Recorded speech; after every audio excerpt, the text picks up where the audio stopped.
Olá pessoal, meu nome é Letícia Fernandes, sou coordenadora do Grupo 3 e neste mês de julho contamos com a participação da nutricionista Andréa Tiengo para falar um pouco sobre a importância da alimentação no desenvolvimento do câncer. Quais os alimentos devemos evitar para que não haja o risco de câncer? Desde a industrialização, nós temos percebido um aumento no consumo de alimentos industrializados, alimentos mais processados. Isso vem acontecendo de forma gradativa. Então, hoje, na maior parte da população, a base alimentar ela acaba sendo composta por alimentos que tenham maior quantidade, de substâncias químicas que são adicionadas pela indústria para que o alimento ele fique ou dure mais tempo na prateleira para que possa ser consumido e cada vez menos o consumo de alimentos in natura. Então vem aumentando o consumo de alimentos processados, ultraprocessados, que aí a gente vê os salgadinhos, os biscoitos, os cereais matinais, refrigerantes, balas e afins, e cada vez menos o consumo de alimentos como as frutas, verduras e legumes, que deveriam fazer parte da base da nossa alimentação.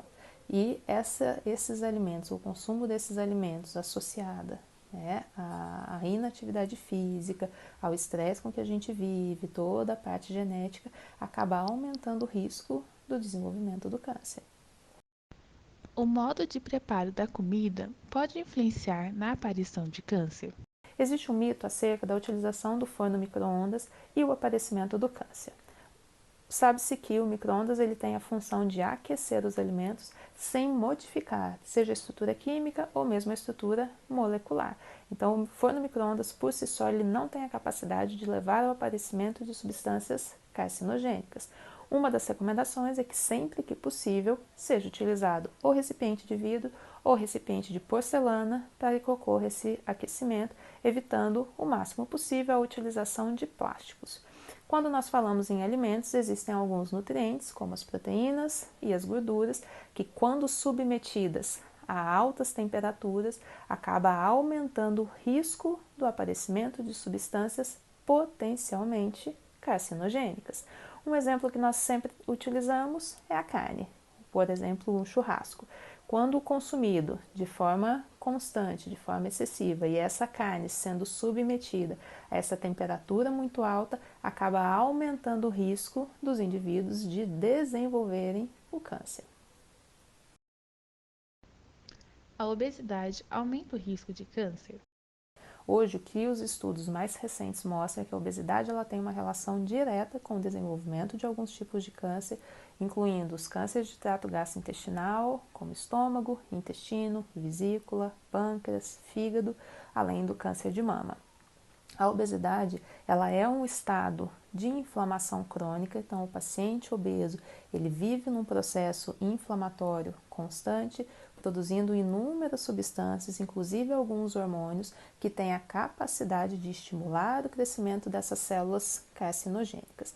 E associado a isso, nós temos uma base alimentar um tanto quanto deficitária, com menor ingestão dos alimentos in natura, sejam eles alimentos de origem vegetal ou mesmo os alimentos de origem animal, e cada vez mais o consumo de alimentos processados e ultraprocessados. Quais alimentos podem ser considerados protetores contra o câncer?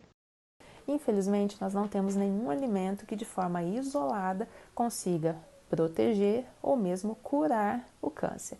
O que nós temos são alimentos que, em conjunto, acabam fornecendo alguns nutrientes, algumas substâncias que ajudam a proteger o nosso organismo ou ajudam a combater as substâncias que poderiam levar ao aparecimento dessas células cancerígenas.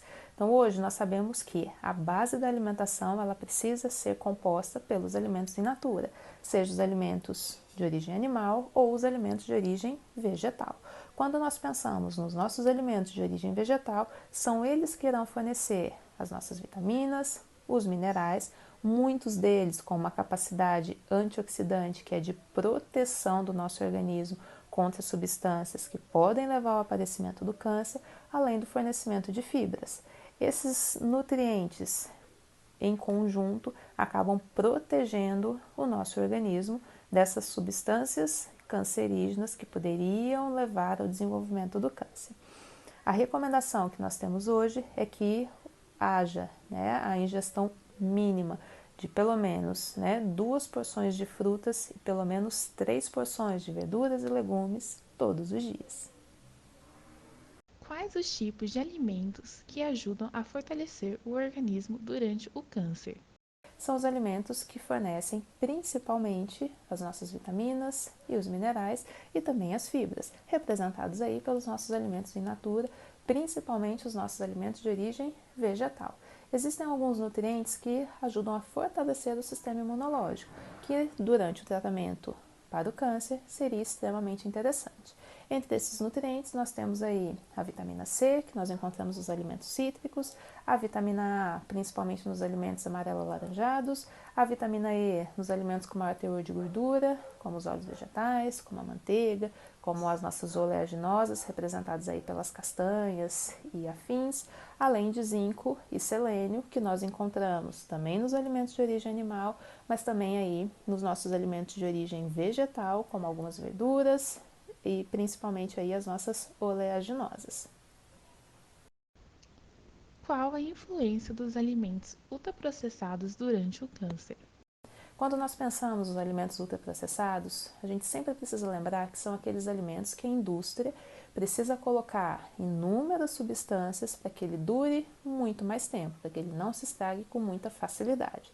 É muito tranquilo quando nós conseguimos visualizar isso. Nós pensamos num milho, a gente pegar um milho in natura. Quando nós pensamos num alimento processado, esse milho in natura ele vai virar um milho em conserva. E quando nós pensamos no ultraprocessado, ele se torna aqueles salgadinhos de pacote, que são aqueles salgadinhos de milho. Então, quando nós pensamos a transformação de um milho in natura para um salgadinho de milho, quanta substância não vai ser adicionada nesse milho para virar o salgadinho de milho, para que ele possa durar muito mais tempo. São essas substâncias adicionadas que podem levar a algumas alterações em algumas células que acabam favorecendo o aparecimento do câncer.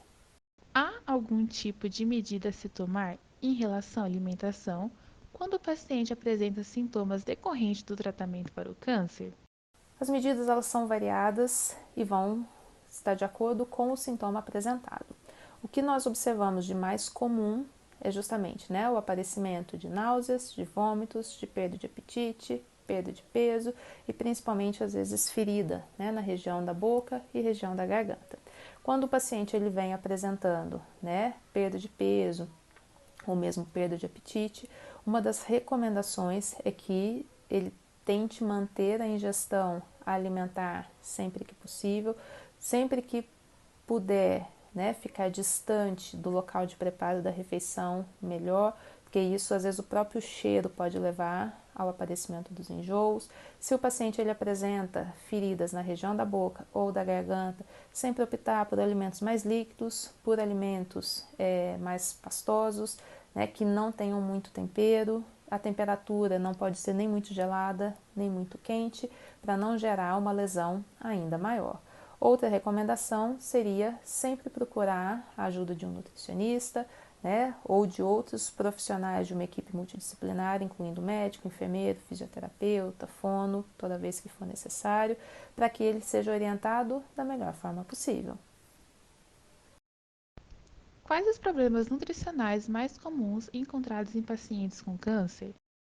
Encontramos principalmente pacientes com uma perda de peso excessiva, em decorrência do próprio tumor ou mesmo em decorrência do próprio tratamento, uma perda de apetite bem extensa, normalmente associado a um quadro de desnutrição. É comum o paciente apresentar náusea, apresentar vômito, apresentar feridas na região da boca, e isso faz com que ocorra uma redução na ingestão alimentar. Procurar a ajuda de um profissional é sempre importante. Se o paciente ele procura um nutricionista e ele está apresentando perda de peso, o intuito durante o acompanhamento é justamente evitar com que ele perca mais peso. Qualquer alteração do estado nutricional do paciente durante o câncer ou mesmo durante o tratamento faz com que a resposta ao tratamento quimioterápico, o tratamento radioterápico não seja o melhor. Então, se nós conseguirmos reverter esses quadros, nós conseguiremos ter um resultado ainda melhor. Para um paciente que já superou o câncer, tem alguma recomendação do que evitar? Seria a mesma recomendação da maior parte da população: evitar ou continuar evitando, né, os nossos alimentos processados e ultraprocessados. Quando nós falamos evitar, é reduzir o consumo, não é proibir o consumo. O mais importante é que a população entenda que a alimentação, a base da alimentação, ela precisa ser boa, ela precisa ser composta pelos alimentos in natura, que vão fornecer vitaminas e minerais antioxidantes, além das fibras. Então, sempre que possível, optar pelos alimentos in natura e, eventualmente, consumir um alimento processado ou ultraprocessado. Mas a base da alimentação, ela precisa ser muito boa para evitar que novos tumores venham a aparecer.